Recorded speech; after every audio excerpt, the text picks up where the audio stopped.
Well, hello and welcome once again to the DCL podcast, where we're inviting you to sit back, relax, and we'll be on our way shortly.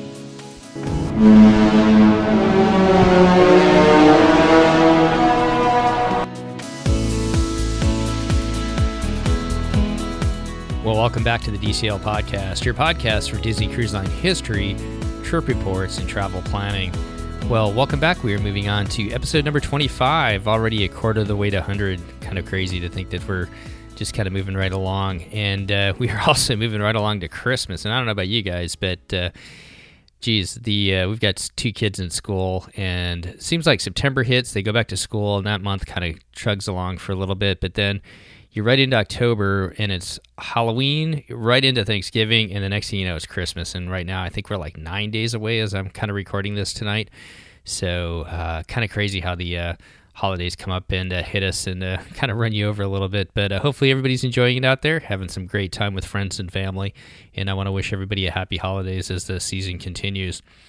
Well, as I talked about in the first episode, and I don't necessarily recommend you go back and listen to the first episode, but for those of you who may be new listeners, DCL or Disney Cruise Line is always going to be the home port for this podcast. But when I have an opportunity to talk to somebody who has gone out and experienced some other type of travel, which I think is kind of interesting, and you, the listeners, might find interesting as well, I always want to jump on it and have a chance to bring that to you. And my good friend Matt Winnett and his wife Hannah, once again, took a trip this last May, I believe, to Iceland.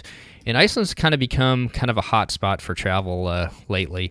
It is actually, once again, going to be a port of call for Disney Cruise Line in 2018 for those going on the 10-day Norway and Iceland cruise. And it's actually got 2 days in Reykjavik. And I know it's kind of a small audience that's probably going to be there. But hopefully this might wet your whistle a little bit and make you think about maybe in 2019 if they head back to Iceland, jumping on one of those cruises, because the 2 days in Reykjavik kind of gives you the opportunity to do all the things that Matt and Hannah did that we're going to talk about tonight. And in addition to Disney Cruise Line, Adventures by Disney also is offering travel itineraries to Iceland in 2018 and foreseeably into the future, where you can go out and explore with them all the beauty and the culture that is Iceland. So with that setting up tonight's show, let's jump into it and hear all about Matt and Hannah's trip to Iceland this past May.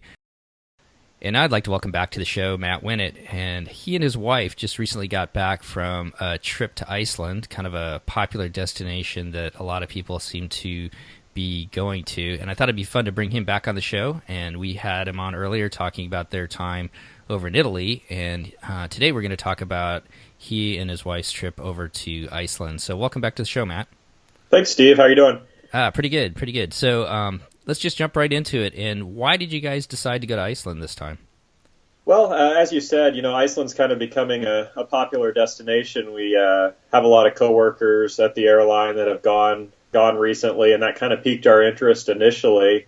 And on top of that, Iceland Air is really growing around the world. We have direct service now from Portland into Keflavik, so the thought of being able to go to the airport and get on a flight and get directly to your destination in 7.5 hours was really appealing.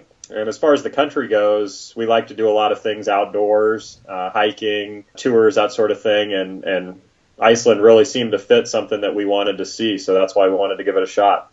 Cool. So before we talk about Iceland Air and your guys' kind of the ins and outs of your trip, how much planning did you do ahead of time? Was this a trip where you really looked at like specific things that you wanted to do, or was it more kind of picking the destination, hey, we want to go experience it, and then just kind of make it up as you went along? Yeah, I would say it's interesting. We picked the destination because we knew we wanted to figure something out in Iceland we wanted to go. But as far as the planning, in the past, when I was on your show last time, I talked about how we used the Rick Steves books for our European travel. And we picked Iceland, and we went to the bookstore, and we bought a book on the country. And our plan was to kind of roll with it as we went, like we've done with the Rick Steves books. But once we got to Iceland, kind of on the way, when we opened up the book, we realized that it wasn't as good as the Rick Steves book as far as ideas and day trips and that sort of thing. So it kind of put us a little bit of a disadvantage at the beginning. So to answer your question, we didn't plan kind of ahead of time very much. We had a general idea. But once we got over there, we kind of had to improvise a little bit because the book that we brought just didn't have the information and the setup that the Rick Steves books have had in the past. Yeah, those are pretty nice because they give you, like you said, day trip information, and they always give you a different type of hotel recommendations, where some of the kind of generic guidebooks, depending upon who writes them, if they're higher end or whatnot. Yeah. It's a little harder to it's more up to you to kind of pick things out, whereas kind of Rick Steves is kind of a proven, most of the stuff that we've ever used from him has always been a really good, interesting place to stay, along with good advice as far as the day trips go. Yeah, exactly. So I guess my recommendation would be look at the book closely before you leave, because we opened it up, kind of on the airplane on the way over there, and we realized we didn't have quite what we thought we had. And it all worked out in the end, but we're pretty spoiled with our Rick Steves books. Well, you guys are pretty savvy travelers. You guys have been to a lot of different places, so hitting the ground running probably wasn't too bad. So let's talk a little bit about Icelandair. So Icelandair is a company. I meant to do a little bit more background on them. But they've been around for quite a while, and just recently, over the last 5 years, I think, I've really noticed them expanding here into the United States and being a pretty good alternative way to get to Europe. The only kicker to it is all of their flights stop in Keflavik, I believe. It was Keflavik they went into, not Reykjavik? That's correct, yeah. The big international airport is down to the southwest in Keflavik, and then there's a smaller kind of regional airport in downtown Reykjavik, but it's not handling the larger Iceland airplanes. But for the most part, so they just started flying into Portland here, and that's where you left out of, Portland, Oregon, not Portland, Maine. Probably 6 months ago, maybe, I think, or maybe it's been a year that they've been flying into here. But they started flying into Seattle. Probably, it's got to be a good 4 or 5 years ago, don't you think? Yeah, it's been a while in Seattle. It's, seasonal service out of Portland, so they're not doing it in the winter. They did it last summer, and they started it, I think, at the beginning of April. So when we went towards the end of April, it had only been going in Portland for a few weeks. But looking at their website, it's a great alternative to look into, and I want to get your thoughts on what you thought about Icelandair in just a second. But you can get flights on them now out of Anchorage, Boston, Edmonton, Denver, Chicago, Tampa, Orlando, Portland, and I think they're down in Los Angeles too. Anyways, there's quite a few, or Philadelphia. They're not out of Los Angeles, but Philadelphia and Washington, D.C. and Vancouver, Canada. But they're kind of growing all over, and it's kind of neat to see because it's kind of a different alternative. And one of the neat things, before we jump into your kind of what your thoughts are on them, is that you can book kind of like Air New Zealand. If you ever go down to New Zealand, when you book to Europe, you get a free stopover in Iceland. And what does that free stopover mean? Well, you're going to still have that ticket price between Portland and, say, if you're taking them Portland to London, but they give you the opportunity to get off in Keflavik and then stay there for several days before you go on without charging you an additional price. So I think that's kind of a neat idea if you want to try and combine it. If you're not just going to Iceland, but if you want to go to Europe and then combine a 2 or 3 day stop in Iceland as well. So is that kind of your understanding, Matt, or have you looked into that? Yeah, you're exactly right, Steve, and they're really pushing that on their website, on the aircraft, those stopovers, and you can book tours through Icelandair to all the sites that can be seen in day trips right out of Reykjavik, and the same ticket price. A great way to see Iceland on your way to Europe. It's I think it would be a really neat way to stop in Iceland, and it seems to be really well set up by the company. Mm-hmm. And like I said, it's kind of similar to, we did that when we went to Australia years ago, and with Air New Zealand, and stopped off in New Zealand for a couple days before we continued on. So what were your thoughts of traveling with Icelandair? What did you think of them? It's a real nice company. First off, the people that we interacted with, the flight attendants on the way over there, and the agents on the way back, and the flight attendants on the way back. Everybody is really nice. The planes, they're flying 757s over there. Mostly they have like 3 767s for some of their longer routes. So most likely you'd be on a 757. So the one thing to keep in mind, it is essentially kind of a narrow body, single aisle jet for a 7 to 8 hour flight. Some people might find that kind of uncomfortable for that long.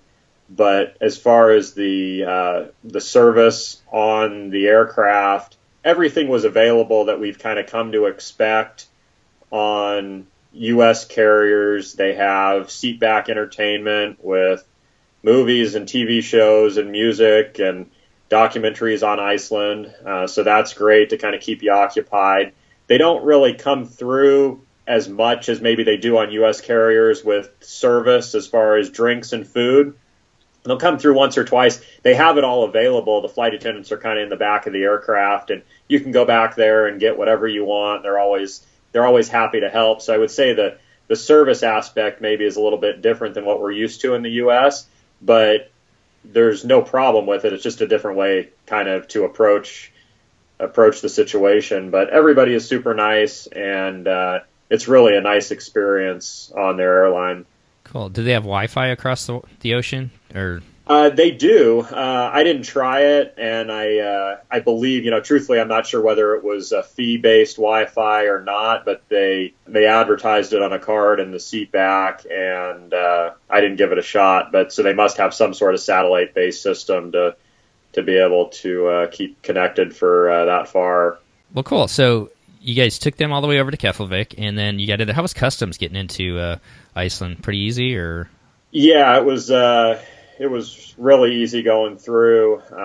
The country, I feel, is kind of based around tourism in a lot of respects. They're used to the tourists there. Everybody speaks English for the most part, and the customs situation was probably one of the easiest ones we've ever had. The lady that we went through with didn't even ask us anything. She said hello. She looked through our passports, stamped them, handed them back, and that was the end of it. So, they didn't ask how long we were going to be there or where we were going. And, we were through in probably 10 minutes from the time we got off the airplane until we were free in the terminal. Okay, and what time did you guys get there? Was it a flight that went through the night and you landed in the morning? Or Yeah, all of their flights, it's interesting when you're in Keflavik there, everything comes in at the same time and everything kind of goes back out, and it's kind of consistent in the U.S. here too. So it seems like the flights, at least leaving the West Coast, depart between about 3 and 5 o'clock in the afternoon, depending on where you are, and that's going to get you in to Keflavik about 6 a.m. Okay. You're flying through the night, but it does kind of give you that whole day when you get into Iceland there, depending on how tired you are and how much you're able to sleep on the flight. Right. So what was your guys' plan of attack once you got there? Did you guys rent a car, or what did you guys do from there? Yeah, they're from Keflavik to Reykjavik. You're going to need a way to get there. There's not really a public transportation scenario that's going to get you into town. It's probably about a 45-minute drive from the airport into town there. So we elected to rent a car. There are a number of transfer situations, too, where you can buy tickets to be taken into Reykjavik. But our issue was we also did an Airbnb, which was kind of outside of the city. So in that scenario, we kind of needed a car to be able to get to where we wanted to go. So we decided to go ahead and rent one, which was the first time I've rented one out of the country. So it was kind of an interesting experience. Were you nervous? I was, yeah.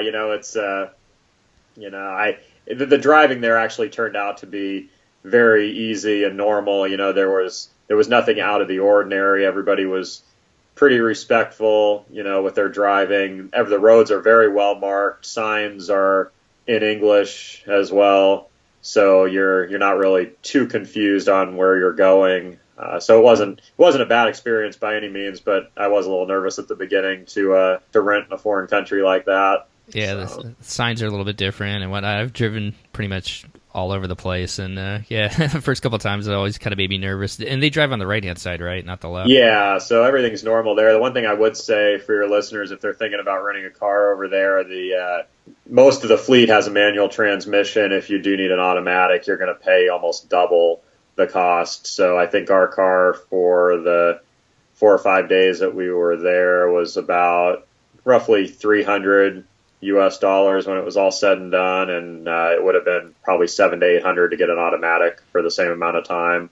Wow, that's but yeah, it's kind of the opposite. Yeah. All the car companies, all the big U.S. car companies are there, in the airport, Avis, Hertz, Thrifty, those types of companies. So it's real easy to make a reservation when you're still in the U.S.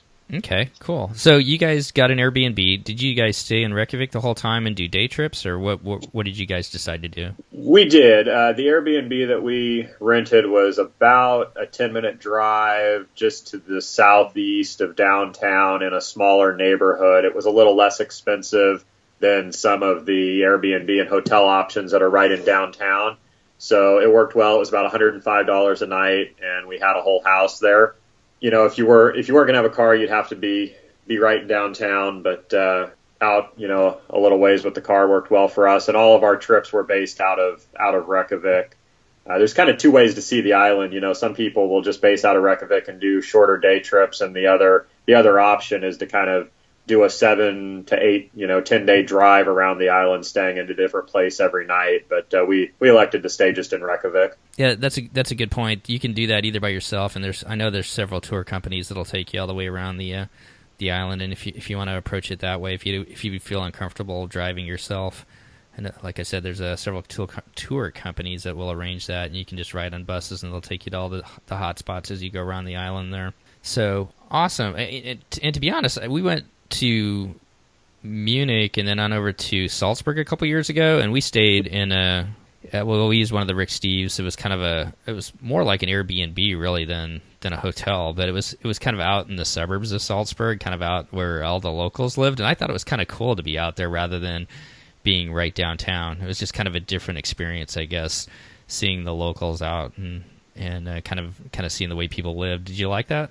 I did, yeah. It's there was a little grocery store by our house that we would went to occasionally, and I said that most of the people speak English, and that's true more so in the in the downtown and more of the tourist locations. When you're kind of away from the city, there were a couple times where we ran into some people that didn't really speak English, and the grocery store was kind of one of them. But it's neat, like you said, to kind of interact with the locals and feel like you're in a little bit more of a neighborhood. And it was such a close drive to get into Reykjavik. I would definitely probably stay outside of the city again if I were to do it, as long as I did have transportation. So you guys got there at 6 and then got your car and headed probably towards Airbnb. What kind of was your plan from then? You guys had 3 days in Iceland exactly, or was it 4? Yeah, it was 4 total days. So, so the plan for that first day was to get the car, drive into Reykjavik, and find our Airbnb. So we kind of thought that, we would take a nap for a few hours at least, and then try to get going and see something at least that first day. So our plans kind of got derailed pretty fast. We the plan for that first day was to go to the Blue Lagoon, which I'm sure you've heard of. Uh-huh. And that's on the way from the airport to the Airbnb in close to downtown Reykjavik there. So we got to the Airbnb, took a nap, and got up, and we had seen online it talked about not needing reservations to go to the Blue Lagoon. And before you jump into that, why don't you explain what the Blue Lagoon is for those who don't know? Okay, yeah, it's in Iceland. There's a number of hot springs, around the island, and some of them have been turned into kind of public type pools where you can go and swim for a fee. And the Blue Lagoon is kind of a real famous one. It is close to a geothermal power plant, and that's what is kind of the runoff from this power plant is what's heating the water there. And due to the, I guess, kind of the minerals, what's in the ground there, the water happens to be this very vibrant blue color, which is kind of unlike some of the other hot springs around the island. So this is a real famous one. It's close to the airport, and a lot of times the tours, if you do book that transfer from the airport to Reykjavik, a lot of times those transfers include a stop at the Blue Lagoon. So it's a real famous tourist stop when people go to Iceland, especially for kind of some of those shorter stopovers where they don't have a lot of time on the island. So okay, so you guys didn't make reservations, and what happened, I guess? We didn't. So we got up after we took a nap and got on their website. We thought we didn't need reservations, which I guess is something we could have planned ahead a little bit better on. And we got on their website, and there were no spots available for the rest of the day to go. unfortunately, for the next 5 days after that day, the whole facility was closed for maintenance. Oh no! So it was kind of disappointing that this was, this was the first thing we tried to do, and we struck out. So we ended up getting in the car, and we did drive back down there. Thought maybe we could, kind of do a standby scenario if somebody didn't show up, or maybe they had hold back, tickets for people that just walked up. But it was pretty packed, with everybody in mind that it was closed for the next 5 days, so there was no hope of getting in. But it was neat to see. I mean, I'm definitely glad we went, and we got to see the location. It's very pretty, but we weren't able to swim there. But later in the trip, I'll kind of fill you in. We kind of found a different location that I think was a more genuine, kind of local Icelandic hot springs experience that probably in the end worked out far better than the Blue Lagoon. So we salvaged it, but not that day. So what'd you guys end up doing then for the rest of the day? We worked our way back into Reykjavik. We were actually pretty tired. I don't know, we didn't sleep at all on the airplane. It never really got dark on the flight over there.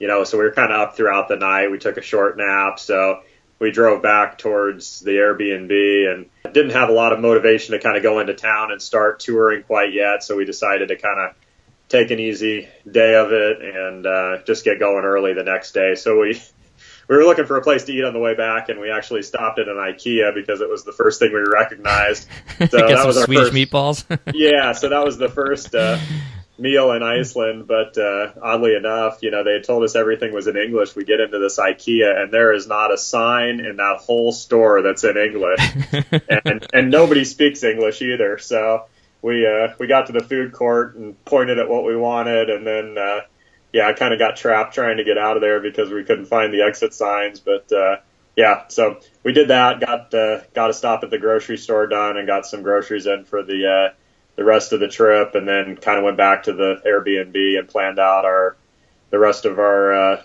trip. At that point, we kind of realized since we had struck out so hard at the Blue Lagoon, we better focus on what we want to do the next 3 days and get it on paper. So, well, cool. So talk us through the next 3 days. What all did you guys do, or what kind of stood out to you that was highlights for you? Yeah, so the next day we decided that was Sunday. We were going to spend the day in downtown Reykjavik and see some sights down there and tour that location a little bit. So we started out there kind of mid-morning.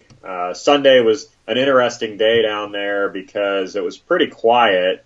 We were able to find parking pretty easy, which was kind of a problem later in the trip when we would go into town, during the week when everybody's down there working and the schools are open and such. So parking was easy down there. Most things were open. I would say on Sunday, some of the stores were closed. So if your plan is to go into town and do a lot of hard shopping or anything, that would not be the day to do it. But museums were open and such. And we got lunch, kind of a brunch lunch at a place called the Paris Cafe, which is right in downtown there. That was one of the recommendations in our tour book, and that turned out to be quite good. And then there were some museums we wanted to see in downtown.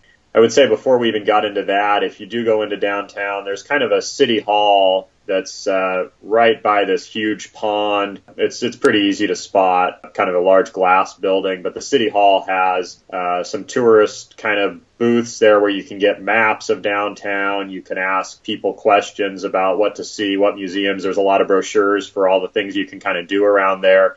And there's a really neat kind of 3D topographical map of the island on this huge podium.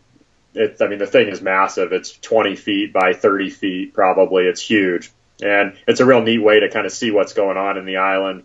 So I would definitely start there if I went to downtown. And then from that location, there were a couple museums we wanted to see, and they were both great. I would recommend them. One was called the Saga Museum, and their histories and their stories that were passed down throughout the history of the country they're called their sagas. And the Saga Museum was kind of like I would liken it to maybe like a Madame Tussauds wax museum, and you get a headset and you walk through different scenes, and they kind of narrate these scenes, and it talks about the history of the first explorers that came over, and brings you through several hundred years of Icelandic history. So a really neat place.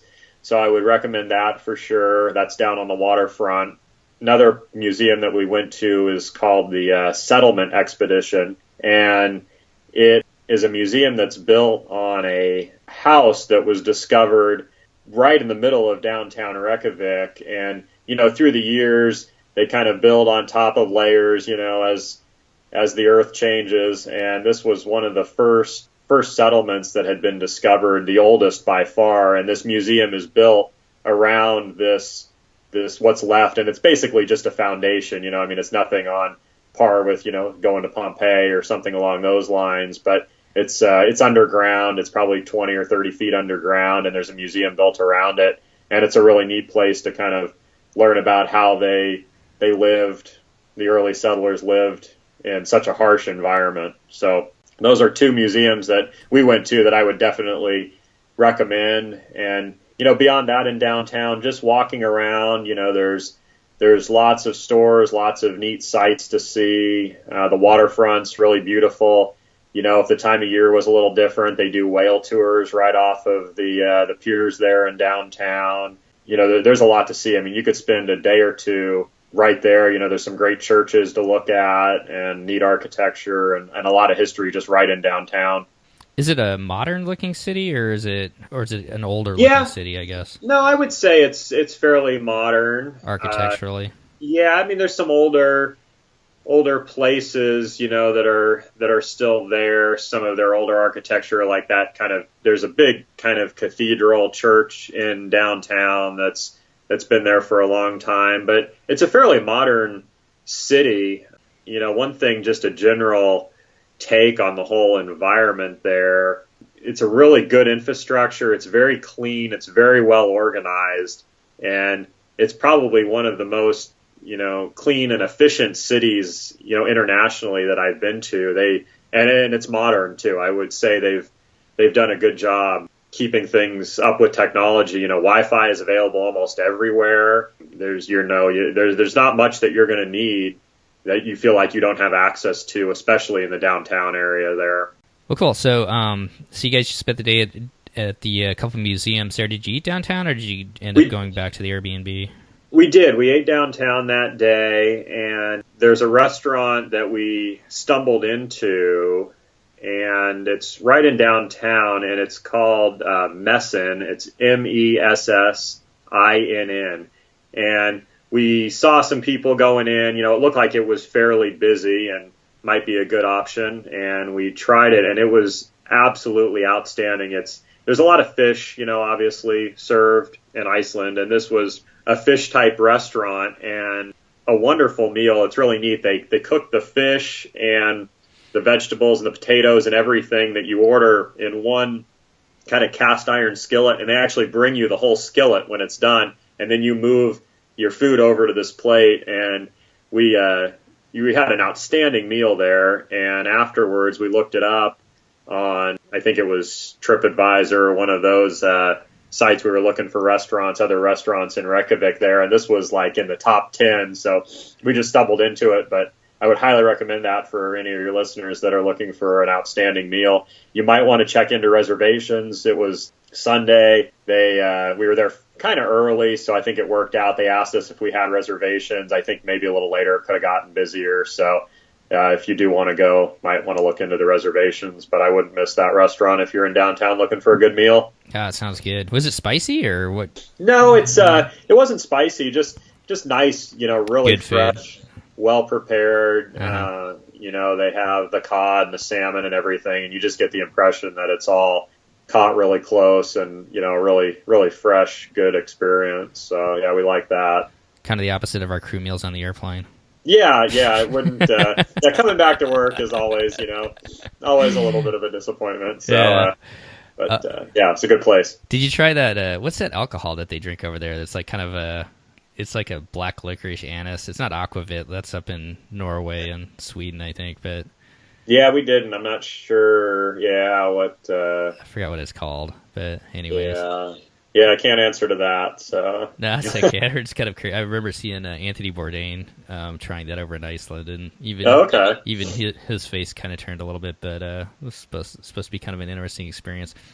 Well, cool. So on to the next day. What did you guys do after exploring Reykjavik?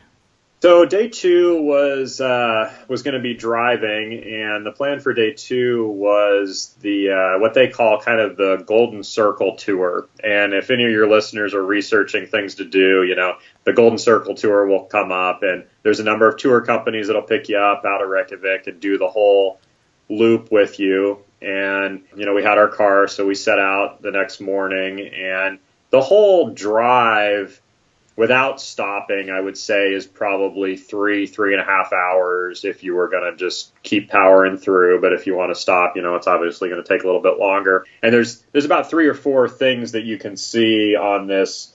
It starts in one of their national parks, and the park, it's pronounced Thingvellir.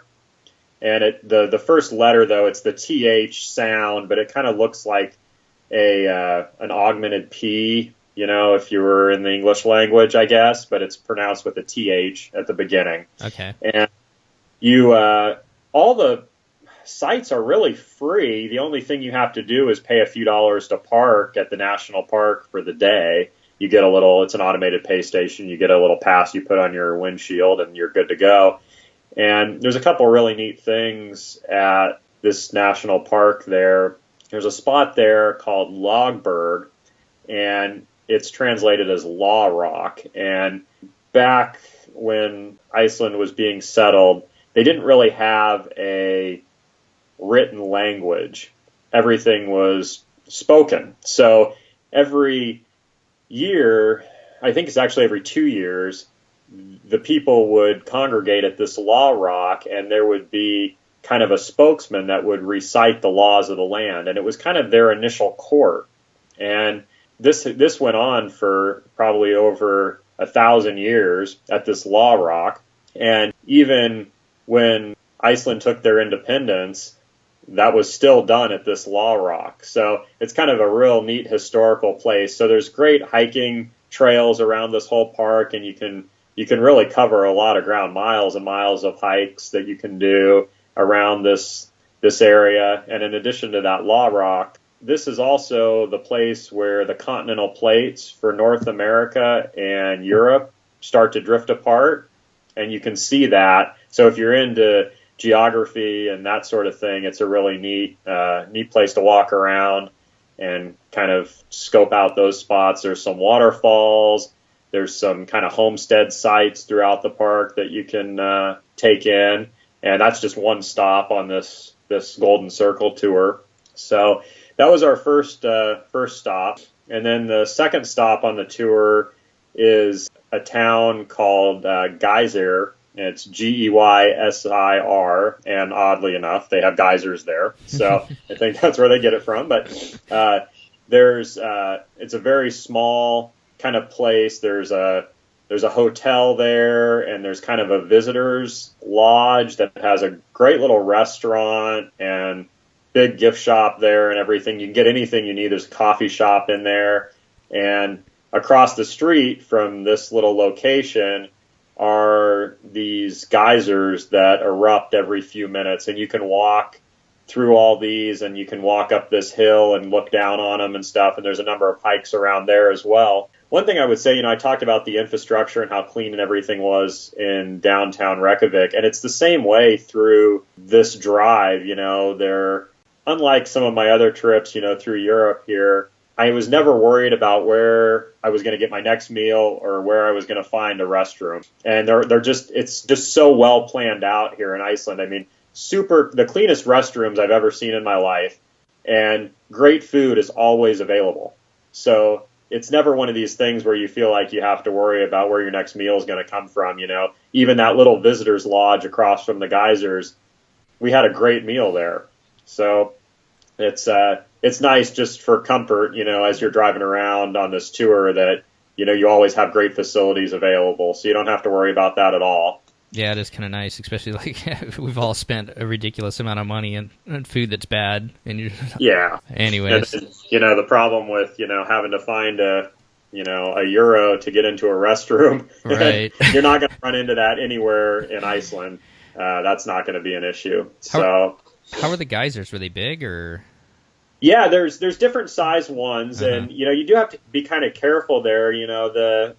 How everything in the United States is blocked off, and you have your signs and your fences and all that sort of protections. That does not exist anywhere in Iceland. And we did read that there is kind of a Icelandic rescue crew that is all volunteers, and they're busy, especially in the summer, from what I read over there, more or less all day long, rescuing people from different scenarios. The weather can change very fast there. It can be a very unforgiving place. So to kind of get back to your question, though, some of them are quite large, but this is essentially boiling water that's coming out of the ground that you could walk right up and put your hand in it if that's something you wanted to do. So you do kind of have to be careful, especially with the kids and stuff. In the previous park that I was talking about, you can walk right up to a ledge and you could fall 300 feet and there's nothing to stop you. So there were probably about 10 to 12 different geyser pools in this area, and there was one really big one that would erupt about every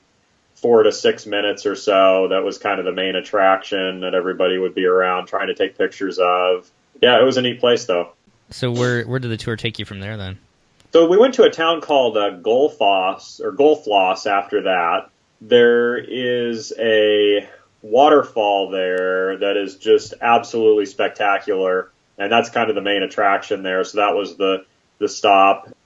Probably the biggest waterfall I've ever seen in my life, with a lot of hiking trails around it. You can hike all the way down to the bottom where the water is, kind of pooling and running into a river. You can drive around and you can get up near the top and hike in from there. One thing I would say about this whole trip was we were probably a little early in the year weather-wise. It was extremely cold while we were there, and maybe not so much the cold, but the wind was just pretty strong, so you had a pretty bad wind chill factor.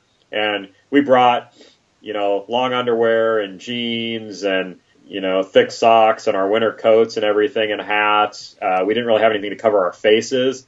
So it hurt after a while. So the hiking wasn't quite as much as we would have liked, just because you couldn't keep at it for too terribly long. You just get really windburned and it would be pretty uncomfortable. But there were a lot of hiking trails. You could hike for the entire day around any one of these spots that I just mentioned. Yeah, a little later in the year, but I think it wasn't as busy now, so you kind of got to gauge what's important. We kind of had our run of the place, and in the middle of the summer, I have a feeling that it could be pretty busy. So when the weather was great, it might be a little harder to see everything as easily as we did. So we did the waterfall there, and then our last stop on the day was a place that my wife had found to make up for our Blue Lagoon disaster from day one.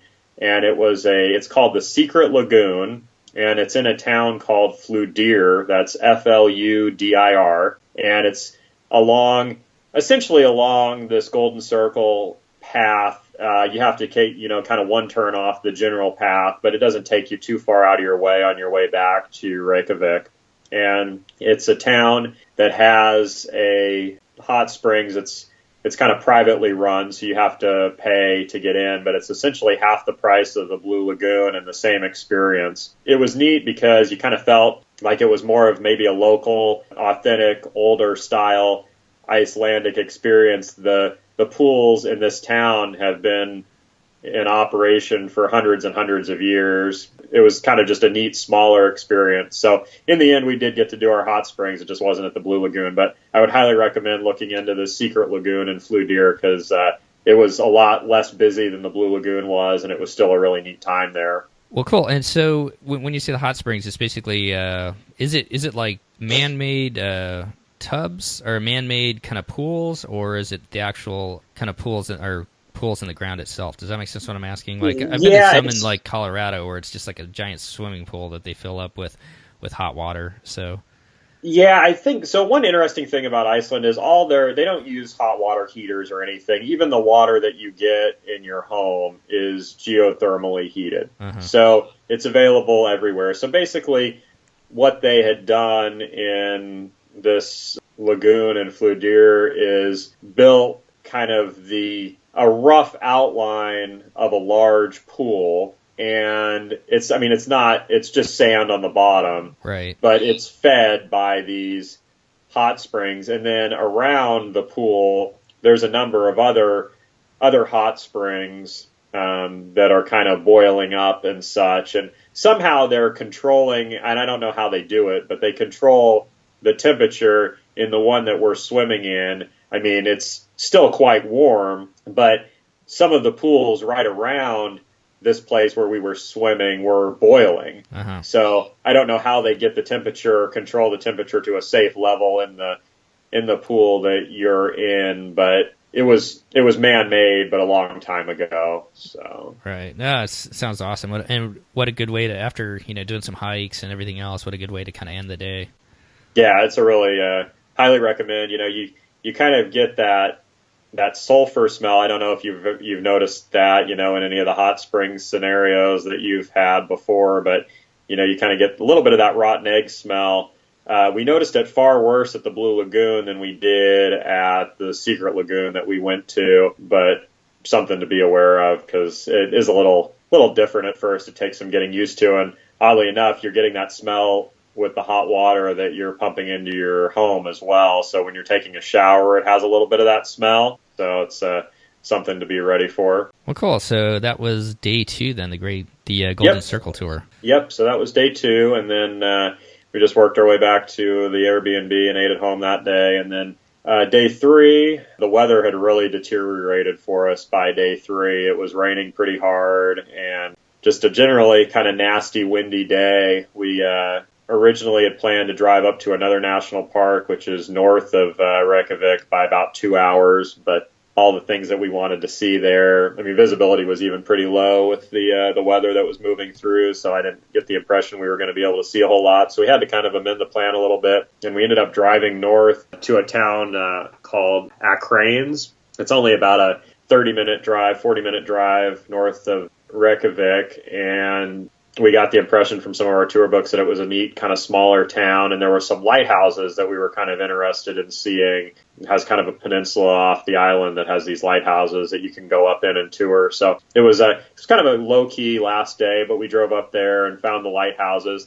A couple neat things. There's about a 5-kilometer underwater tunnel that goes on the road out to this town, which was kind of a neat experience. We didn't even realize what was going on as we were driving into this tunnel. You think you're going through a short tunnel, and then pretty soon you just keep descending. 3 miles later, you're just coming out of it. So that was kind of a neat thing to see there. What did it go under? Like mountains or something? Or no, it was underwater. Yeah, there was underwater. I'm with you. I'm sorry. So it's under the it's okay. If you look at a map, there's a huge channel between kind of the mainland connected to Reykjavik, and I mean, you're just going across this channel to get to this peninsula off of the island a little bit. Yeah, it was a really neat tunnel to drive through. If you do drive through the tunnel, when you get out, it's kind of disorienting because you've been underground for so long and it's dark and everything, and you're immediately met with a decision when you get out of the tunnel. There's 2 paths you have to take, and it's through a toll booth.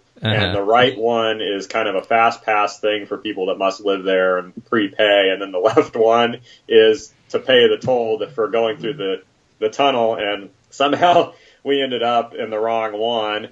And of course, as we're driving through, all these lights go off because they've taken our picture for going through this lane inappropriately. So once you get through there's a little roundabout. So we went through the roundabout and went back and talked to the gatekeeper, and we ended up paying. It was quite expensive, actually. It translated to about $10 one way to get through this tunnel, U.S. So we paid our fee, and he deleted our fine. So hopefully I don't get anything in the mail from the Icelandic government for my inappropriate driving through the tunnel. But, right. And if you want to see what Matt looks like, just Google, felon, tunnel felon in Iceland.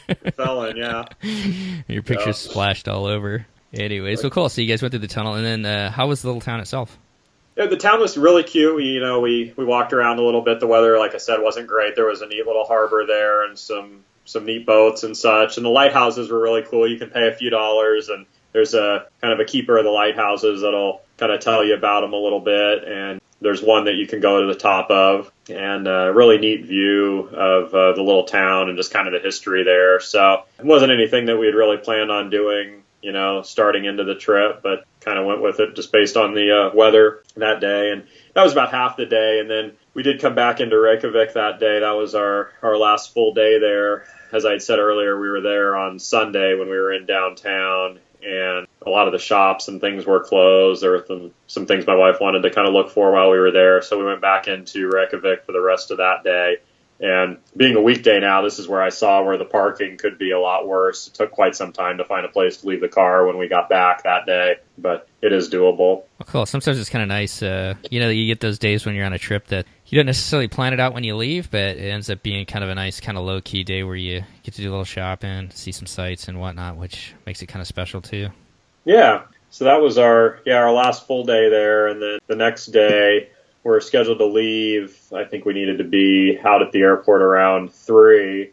And there was one thing that I did want to see that we hadn't seen yet. And there's a Viking museum that is actually really convenient in reference to the Keflavik airport. And what it's based on is a gentleman who built an exact replica of a Viking ship using the tools and the resources that they would have had when they were building these ships, and he actually sailed it to the United States. And this, I think it took place at some point in the 90s. They sailed this boat all the way to the U.S., and it was housed there for a number of years, and then they got it on a barge and brought it back to Iceland, and they have a museum built around this boat, and you can go into the boat, and there's a lot about the history of the settlement of the island and such in this museum. But, if you have to check out of your hotel, we had to be out of the Airbnb by 11, and we didn't need to be to the airport until about 2:30. You have a chunk of time in there, and it's a great way to spend an hour or two at this museum on the way to the airport. So I would highly recommend that for any of your listeners on the way out of town. So you guys finished up with that and then headed back to, it sounds like most of the flights leave later in the afternoon, then heading back to the U.S. probably. Yeah, it seems to be the trend. They're all taking off around 5 o'clock or so. So it's kind of nice having that morning. You're not getting up, at the crack of dawn to try and catch a flight or anything like that to head home. Kind of gives you a chance to relax and whatnot before you head out to the airport. And you're essentially getting home about the same time you're leaving. I think our flight departed at 5 and we landed in Seattle at 5 in the evening. So, you get your whole day back. Yeah, absolutely love that. You can do that. It's like it never happened. Exactly. Well, cool, man. Anything else stand out to you that we haven't covered as far as your trip went? There's a couple things just heads up wise for your listeners. I mentioned the hot water in the homes and everything. You cannot buy bottled water really anywhere. They just don't sell it because the water is so clean on the island. So we didn't realize that at first. So we went to the grocery store at the beginning of the trip and we tried to buy some bottled water, and it just doesn't exist. So we got to the Airbnb and you turn on the faucet, and if there's any hot water coming out of the faucet, you're going to get that kind of rotten egg smell from the sulfur in the water. Uh-huh. So what you need to do is you run the cold water for about 5 seconds and it cleans out the lines, and then you've got great tasting drinking water. But nobody really told us that, and we had to do some research online to figure out what the deal was, because we normally just buy bottled water when we're traveling internationally, and that wasn't going to work there. So the water is perfectly safe to drink. You just got to get that hot water cleared out of the system first. So that's something to keep in mind. And bring a water bottle with you. Yeah, so we did that. And then as far as the money goes, they use the Icelandic krona. And this is the one time we've traveled internationally where we never got any cash from an ATM or did any sort of transfer of money. Credit cards are accepted absolutely everywhere on the island, even for the smallest purchases. If, from the toll that I had to pay through the bridge to a few dollars for a coffee, that nobody has a problem with a credit card. It almost seems preferred, really. And the only time I ran into an issue with the, I'm sure you're aware of it, but the whole PIN number situation, not having PIN numbers on our credit cards, right, was when I was trying to get gas to fill the rental car when I came back, when I was heading back to the airport. So that's something I do need to square away, is try to get a PIN number for one of my credit cards. But other than that, I was able to use the credit card everywhere and never had any issues. So the money situation is really easy over there. Yeah, that's a good point. If you got a chip reader, if you haven't been to Europe on your, if you got a chip on your credit card, a lot of the places when you go to pay, not only do you put your credit card in there, but then you got to give a PIN number just like you do on a debit card. And I know I've got one set up for mine, but I'm not sure exactly what it is right now while I think about it. So before we head back over to Europe, I'm going to have to straighten that out too. So good points there. In an emergency, the one thing I did, I had to fill up the car with gas, and I just used my debit card. At least you have a PIN number, and that did work. But there were a number of people at the gas station continually getting rejected trying different cards. So I think it was a fairly widespread issue there at an automated, non-staffed gas station. So something to keep in mind. Well, it sounds like just a wonderful trip. You got me excited about this is a destination that I've been wanting to go to for a long time, and just seeing all the flights that they have over here now, it seems like definitely a doable thing to do. As far as it's really not that long of a flight when you think about going from the West Coast to Europe. I mean, a 6 or 7 hour flight to get to Iceland sounds like just a great vacation. Yeah, it's quick, like you said, and it's a great location when you get there. And I mean, it's one of the best places. If you're looking for something that's not a 12 to 14 hour flight for 7 hours, it's a really good deal and a great place to visit. Well, thanks a lot, Matt. I really do appreciate you coming on and sharing your experience with the listeners today. And we look forward to hearing about your and Hannah's next adventures, wherever they may take you. Yeah, definitely. Well, thanks for having me on again, Steve. It's a lot of fun to talk to you. All right. Well, thanks again, and have a great day. Yeah, bye-bye. Bye. Well, that is going to wrap up tonight's show. I hope you enjoyed that discussion of Iceland with Matt and hearing all about their travels through what is truly one of the most incredible places and one of the most beautiful places to travel in the world, and that is Iceland. And I want to let everybody know that we are now available to be downloaded on Spotify. So we are now on Apple Podcasts. And I think most people still call that iTunes. That's basically the podcast app on your iPhone that a lot of people and most people tend to download the show on. But we're also on iHeartRadio, Spotify, and Stitcher. And you can always go to our website, dclpodcast.com, and listen to the show there as well. So once again, I'd like to thank you for coming back and taking a listen. If you want to get in touch with us between now and the next show, you can always reach out to myself on Twitter at DCL Podcast, or Christy at Pack Your Pixie Dust, and that's YR for your Pack YR Pixie Dust on Twitter. And you can always reach out to us on Facebook on the DCL Podcast. And I want to wish all of you a happy holidays between now and then. We are hopefully going to have one more show out before Christmas, and then we might take a little break as the New Year's approaches. But we've got an exciting set of shows and a lineup for you once the New Year's begins. We're going to start a little DCL, I think 101 is what we're going to call it, DCL 101, where we're going to just go back to the basics of, for those of you who may be new to DCL and want to learn a little bit more about how to actually go on that first cruise. So we're going to kind of go through some of those initial topics, and we're going to start that kind of series in January. And as always, if you like what you're listening to, I really hope you can take the time to go over to iTunes and give us a review, and that way that helps us get the message out to new viewers and to other listeners to bring them into the show as well. So once again, thanks for coming back and taking a listen. I want to wish everybody out there a happy holidays, and if you are headed out this holiday season on your next adventure, we want to wish you fair winds and happy sailings as you continue on to your next adventure. Thanks again for taking a listen, and we'll see you next time on the DCL Podcast.